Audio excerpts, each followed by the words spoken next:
baga wala garee waa hedduu jaamega wanni jaamullee ni jiru an waanuma ofiisiirraa waa xiqqoo gaafachuufadha. Karaa dheeraa deemnee haalli keessa jirullee namni hundi nu hubatan fakkaata. Namni hedduun baga baate qofa jaa an ammoo baga jedhamtallee jaa bara lamaan kana hidhaa keessatti illee waan gaarii fi waan hamtuullee adda barree fira dhugaatii fi fira sobaallee adda barree innillee waa hedduu barate na fakkaata adeemsa kana keessa waa hedduu garree gabaabdumatti gaafiin xiyyaa akkuma yeroo dheeraa jechaa turte hawaasni keenya jaarmetti haajamaa. Jaarmee siyaasaa jabaa uummata keenyallee qabatee deemuu danda'utti haajamaa. OFC'n amma bifa sanii waan dhufaa jiru na fakkaata. Haa ta'u ammallee jaarmee kana bifa biyya keessaatiin jaarmee jabaa gadhaabanii qaama hawaasaa hunda dubartoota haa ta'u hayyoota yeroo hedduu hayyoota biyya alaa irratti xiyyeeffannaa barsiisota yuunivarsiitii sadarkaalee adda addaa irra jiran hawaasa daldalaa sadarkaalee adda addaa irra jiru jaarmee kana keessatti bifa kamiin haammachiisuuf karoora qabdanii gaafiin lammaffaa hawaasni akka adda arkitu hawaasa potenshaala guddaa qabu biyya alaa kana jira. Biyya alaa keessa miseensa jaarmee jaarachuun ani waggoota hedduu keessatti waan hedduu bu'aa argan natti hin fakkaatu. Hawaasa kana bifa deeggarsa paartii keessatti haammachiisuu hin danda'uun akkamitti bifa caasaa jaarmee keessatti bifa jabaan hirmaachisuu hin danda'a yaadachuun gaafachuufadha. Gaafileen biroo hedduun kaatee jirti. Ammoo baga hiikamuu qofa osoo hin ta'in baga hidhamteellee waan hamtuullee waan gaariillee adda baafanneen jaagalatoomii ijaan wal arguun waan gaarii.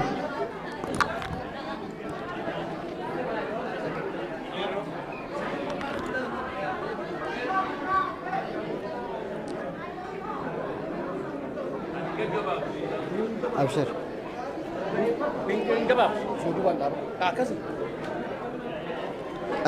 Duraan dursee carraa kanaa kennuu keessaniif hedduu galatooma daaddaa baga rabbiin qarriffaa diinaa jalaa isin baase. Oromoo Kalgaarii akkuma kaleessa waliin baanee agartee paarsanii onnaa 40 keessa wajjin dhaabataa turre hedduu galatoomaa jechuu barbaada. Ayyee. Gaafiin kiyya jalqabaa impaayera Itoophiyaa keessatti dhugumatti nageenyi amansiisaan ni argamattee yaadda. Nageenyi Oromoo fi Oromiyaa ajjeechaan saamichi dararaan Oromoo irraa hin dhaabbata. Biyya sana keessatti kabajaa Oromoon kabajaa ni argata jettee ni amantaa. Gaafii kiyya jalqabaati. Gaafiin itti aanu ammoo urga gaafa Haacaaluu Hundeessaa nyaatamee isin ammoo mana hidhaa seentanii booda qeerroo fi qarree Oromiyaa guutuu keessatti kan ajjeefaman lakkoofsan qabu. Akkasumas kan hidhaman ganda irraa kaasee hamma federaalaatti hidhaan qeerroo fi qarreen manni hidhaa qeerroo fi qarreedhaan guutame. Wantoota qeerroo fi qarree biyya keessa hidhaa jiran saniif kaagammaa furmaata argataniif isin gama keessanii mee furmaata wanni isin keettan maali? Gaafii kiyya isinirraa gabaabsaa Kalgaarii yeroo dhumaa dhuftee baay'ee dadhabdeerta gaafii baay'ee qabaa garuu amma tola hin gabaabsa galatooma. Galatooma fayyadanii dhagama. Ayyee galatooma obbo Jawaar ani gabaabsaa obbo Jawaar baganaan nagaan dhuftaniin sadiin jedha duraan dursee baganaan dhuftanii sadiin jedhaati. Akkana wali qabu jechuu keessani yaamni jiraami. Fayyata. Angaafum lamaan qabata dafeetumaan dubbadha ofirraa hin fixa. Duraan dursee haasa obbo Baqqalaa Garbaa Minnesota Minneapolis godhata akka irraa wasi gaafachuu barbaada.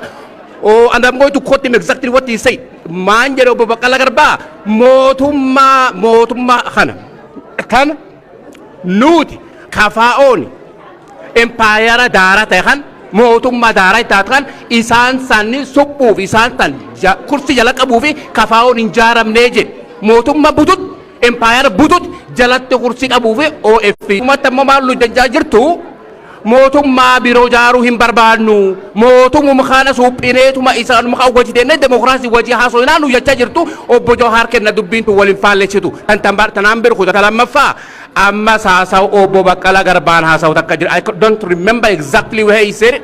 Maal jedhe mootummaan tun yoo ha Tigiree wajjin haasoitu taate wannummaan isii waraan bilisummaa Oromoo wajjin haasofneef hin jirtuu jedhe fedhiin osoo hin taatiin dirqamaan nu wajji haasoo qabanii yoo ammoo nu wajji haasa'uu baatan isin dhiisaatu nuutu gaara galuu deemnaa jedhe kuni yaada obbo Baqqalaa Garbaati moo yaada kafaa'uun? Is this your plan B? Yoo amma galtanii mucuu kun wajji haasa'u baate plan B keessan kana moo plan B keessan kami? Galatooma ol fadha hora bula deebara. Ayyee galatooma osoo gaafii hedduu kan isaanii gammannaa. Gaafii dura polis biyya kaase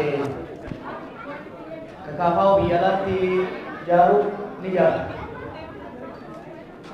Dura utubaa ijaaraniifi dagalee itti marsan, gidaara itti marsan. Kanaaf dura warri biyya alaa nu deeggarta. Deeggaraa keenya malee miseensa keenya akka ta'uu dandeenya. Dura waan jabaa lafa keenyeeti. Abbaan dura ooyiruu fi tottolfateetti buusa itti yaafata. Ufi gandarra deemee xiqilfatee bicha maqaa buusa itti yaafachuun hin jiraatu jechuudha. Kaabaa dura ijaarsa mataa fi ijaarrata Oromiyaa ijaarrata saboota biyya alaa ijaarrata. Ijaarraa karoora qabu. Kopar lammaffaa wanni amma godhaa jiru hawaasaan galatummaa jechaa jirra. Qophiileen kaabaa wanni miti hawaasa gurmaa'anii jiranii hamma danda'ametti siyaasaa paartii irra duratti waa fuulleffanneef waltajjii hawaasni qopheessarra miseensa riguu godhu maal gudinnoo fil kan fudhatamu. Garuu gara fuulduraa irratti hojjechaa deemnaa fayyaadinaa. Isinummaan irraa bakka dhufte malee rakkoo namni dhuftu gaarii ijaarra gargaarsa keessanii ni fayyadamna. Kegurbaan impaayara Itoophiyaa. Impaayara Itoophiyaa ni jirtiiroo. Kanaaf wanni harree musliin jiru gaafii 79 qabannee rakkoo 2022 furuuf ulfaata. Impaayara jechuun waa sadii qabaachuu qabda. For an empire to exist, security core, economic core, political core elite. Garee tokko irraa ta'e aadaasa, dantaasa, humnaan saboota biraa irratti fe'uu danda'u. Kasadeen eliitiin kun eliitiin securities, eliitiin dinagdeetis, eliitiin hawaasummaatis dhuftee hojjetu. Hanga 74tti Itoophiyaan it was a nascent empire, nascent small, guddatee ka extent taatee. Haile Sillaaseen dhugaa kumu laaffataa deema. Darbuun military rule ture. Mallasaan dhufeeti fake federalism godhe. Har'a okay, if there is an empire, who is the imperialist? Imperialist eenyu? Emperor eenyu? Who is the cultural core? Who is the security core? Who is the economic core? Kanaaf carefully waan kaleessa dhaadannoo kaleessa har'a yoo ittiin deemne it doesn't make sense. And Ethiopia to me is a failing state. Empire ta'uu dhiisi akka state'itti akka republic'itti sirna itti bu'uu dadhabee daddaaqaa jiru waan ta'eef akka waan intact empire system jirutti ilaaluun a little bit dongora birallee dabree rakkoo nutti uumuu danda'a. Warreen kun ni dhiyeesse ilaala. Imperialistiin eenyu? Yeroo tokko kawweetti dhugaafne inni akkamitti dhugaafne si beekuun barbaachisaa. Erga Hacaaluun wareegame booda qeerroon kumaatamaan ni wareegame, kumaatamaan ni hidhame, kumaatamaan bosonatti gale, kumaatamaan immoo sirnichatti gale. Dakkaafur jira. Etiin sobinaa. Qeerroo wayyaa irratti tokkummaa qabsaa ture sun dakkaafuritti gale. Tokko yoo wareegame ni hidhame. Kalammataa bosonatti gale. Kun sirnuma kanallee taatumaan qabuun qabu jee sirnichatti gale adda addaatu. Kun ni riphee karee dheerri jireessa. Ka hidhames hiikamuu qabu. Ka wareegame deebisuu hin dandeenye. Karaa inni itti wareegame bakkaan ga'uu malee. Kan dhiibamee bosonatti galfames hayitisaa gaafiisaa deebitee fi qeetti galuu qaba. Kanaaf kan hidhames hiikamuu qaba. Kun garuu ka ta'uu danda'u. Hariiroon jirtu yoo jijjiiramte qofa. Hanga lolli jirti hanga civil war waloo jirti namni du'uun namni hidhamuun waan hin oolle jira. Kanaaf isa irratti hojjechuun barbaachisaadha. Jala eega amma nuti yookaan nuti hiikamne sanii as meeqaan sanii turan. Meeqaan ta'utu ajjeeman kun itti waan deemaa jira biyya guutuutti namni dhumutti jira.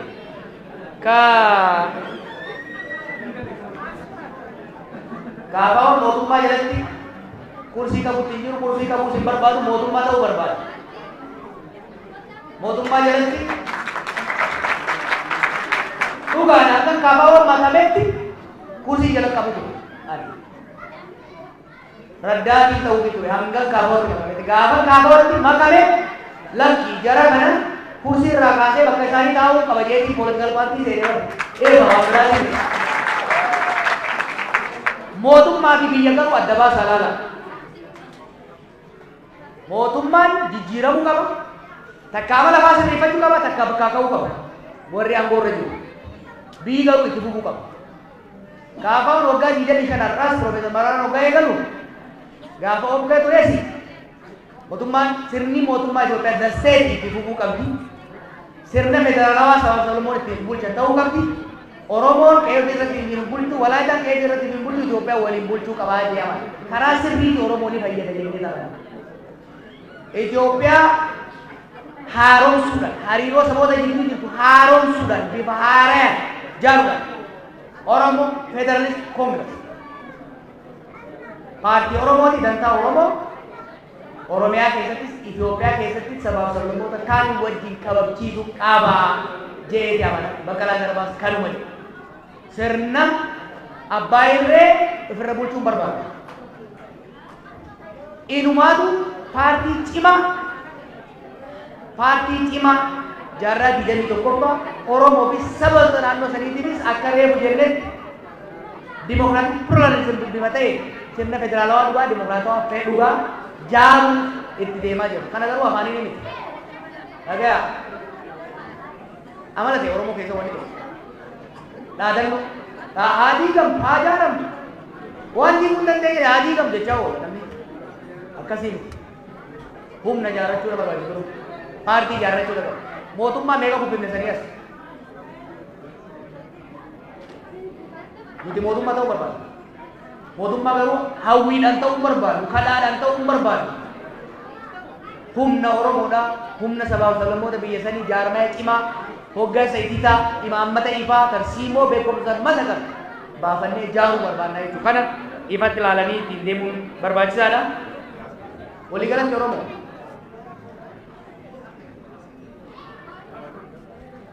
waan harree muje sirriitti hubadhaa. Sirna amma jiru tooftaa kaleessaatiin mo'achuun hin dandeenye. Waggaa 20 qabsoon Oromoo kalaan turte zamana wayyaanee qabsoo tooftaa darbuu irratti ittiin deemaa turte wayyaanee kubbisuu yaalle amma 20 ni kubbisuu otoo jennu tursiillee amma 20 yoo tooftaa jijjiirre afaan isiin hin beekne tooftaa isiin hin beekneen itti dhufne jijjiirama fiduu dandeenya. Arras jaarmaya saba keenya madaalu tarsiimoo yeroodhaa fi waqtiidhaan wal madaalu hoggansa daayinaamik ta'e hoggansa Oromoo Oromiyaa fakkaatu ni jaarsa. Wal wachiisaa deemna, wal ibsaa deemna. Garuu ciifnee hin alaalan nuti ciifnee bilchiginnaa abaaraa, bilchiginnaa hamachaa, komachaa jiraachuu hin barbaannu. We are better than them. Beekumsa isaanii olii qabnaa inni amanna. Beekumsa sirna isaanii olii qabnaa inni amanna. Oromoo qomaa miti kan biraa jiruuf ta'uu danda'u. Hoggansa isaanii olii ijaaruu dandeenya, imaammata isaanii olii ijaaruu dandeenya. Political party wanni ijaarree wanni jooyin godheef jaarmaya siyaasaa warra biyya bulchuu fi warra biraa caalu ijaaruu ni dandeenya jenna. Anumma Oromoo kanatti namana beeku. Miraakilii miti bara. Namni baay'een amma yeroo tokko tokko nan ta'e ajaa'iba. Akkasumas osoo gandarra deemee waamee kan dhiyeessu jedhu sirni suuraa sun kubuudhaaf baatii waggaa hundu namoota walitti qabee qophaa'ee hogganan jedhu namichi fayyaa qabu maal qabee naan jedhu ture. I know what we are doing. Isin mana. I'm very confident. Waan hojjennu irratti ofitti samanaan qaba amantaan qaba ummata duuba jirtu illee amantaan qaba. Waan hojjennu ni beeyna. Waan hojjennu beeynamu qabsoo laamsootti bikkaa kaafne galmaan geenyu yeroo barbaadu.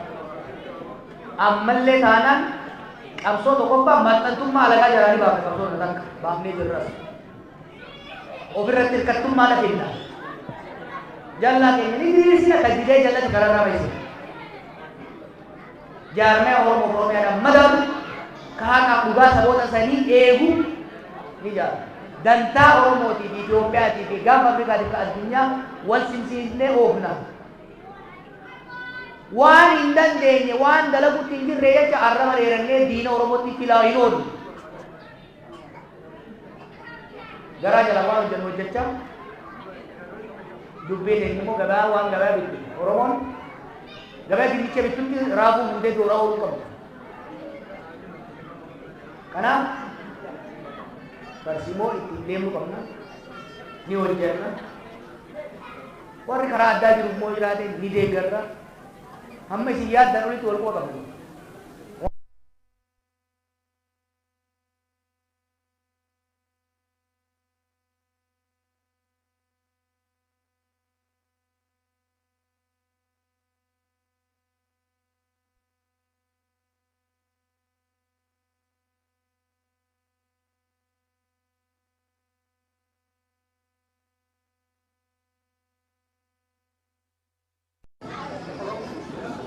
maturity yeroo gaafa hoggansa agarsiisuu uummata sana yeroo magaalaa kun immoo beekumsa irratti naannoo saba sanii qabnu irratti hubannaa addunyaati naannoo keenya irratti hundaa'ee hojjetaa qaba. Kana irratti sadarkaa jiraatu hojjenna. Hanga dandeenye dhiibna. Dubara waan dandeenye hojjetaa practical. Kuletin kita adalah mari bakal nasi roka bersama. Artinya sekarang dia berumur. Di sini simpel banget.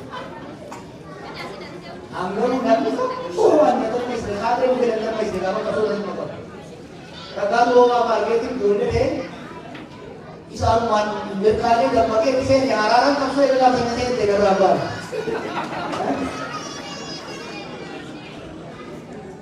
Sila kagani normal tuh itu.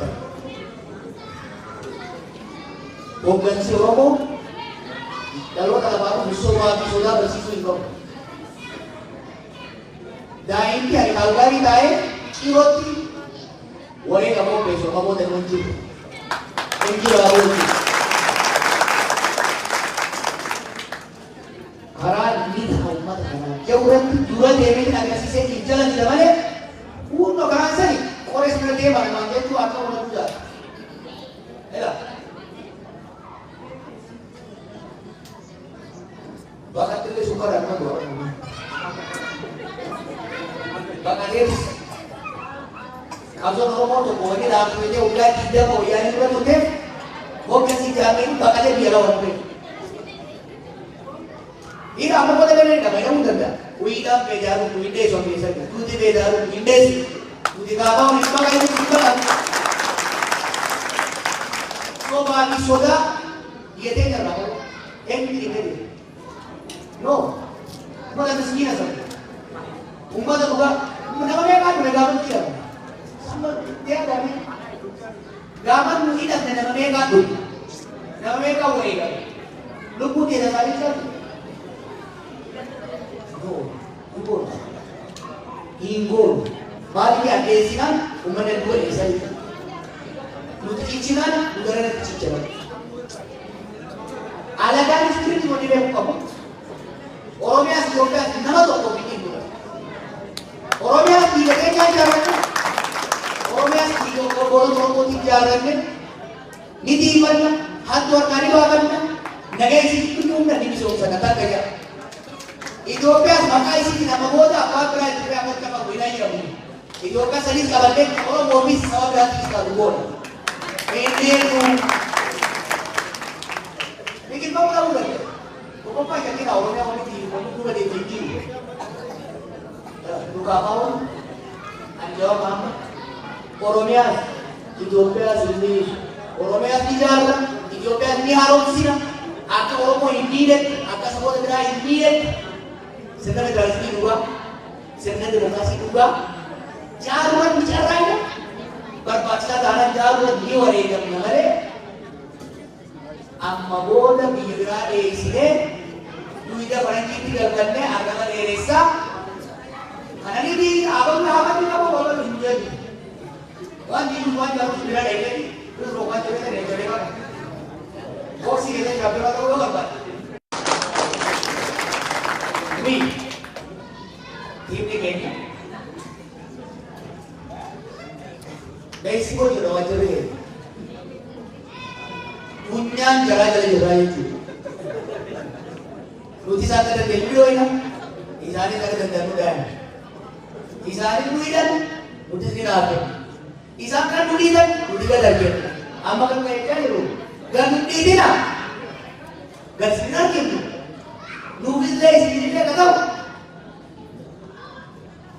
wal itu disingkat begitu, semua disingkat isu. Di sini sila ada kunci itu, orang mata di sini tiga suci. Sila ada isang kau masuk tay, dan cuma orang yang ada di sini sudah agak kayak sebutin. Wadah waktu kamu dia kali lagi, toko, lu dapat juga.